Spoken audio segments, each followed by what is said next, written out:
Hi, everybody. It is time for Recap Fellowship. Pastor Scott and Pastor Phil here with you. Thanks for joining us once again. And Phil, this past Sunday, you were continuing your thoughts in the book of John as we were in chapter 7. And here's Jesus at the Feast of Tabernacles, a pretty important feast for the Jews. And, his family is encouraging him to do things and make himself known. And Jesus is focusing more on his Father's will versus what other people wanted him to do. One of the points you made, Phil, was that we need to endeavor to know God more than the things of this age. So I guess my question for you, Pastor Phil, is, we live in pretty chaotic times. A lot of our people would be in pretty difficult situations at work where the climate can feel somewhat toxic at times, especially in this political season that we're in.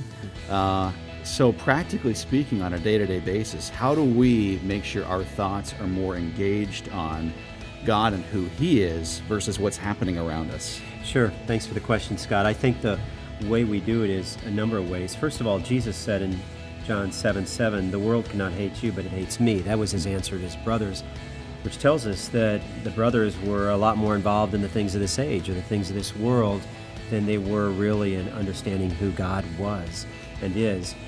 The same thing happens over a little later where we read that the people were the Jewish leaders were amazed because they didn't know that Jesus had that degree of learning, and yet they asked the question, how can he know these things when he has never studied? They meant by that he'd never studied under their rabbinical teachers. But the truth of the matter is Jesus had studied. That's how he'd known those things.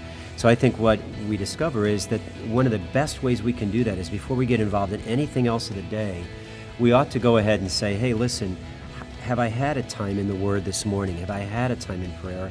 Have I engaged like that?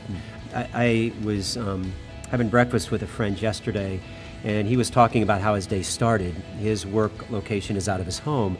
So he said, at 5 a.m. I'm up, and there I am in my office, and I'm working sometimes till 10 o'clock at night.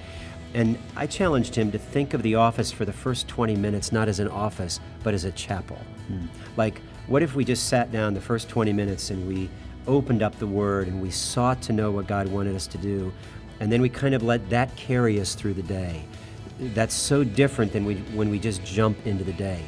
His brothers wanted Jesus to jump into the day, as opposed to say, hey, listen, how does what I learned about God this morning affect this entire day?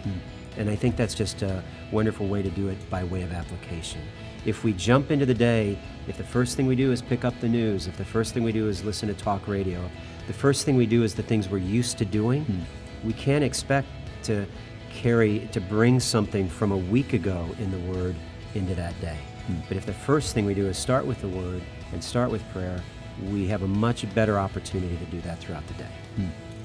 Great thoughts, and obviously some great application there for all of us as we begin our day focusing on the Lord. Thanks so much for watching.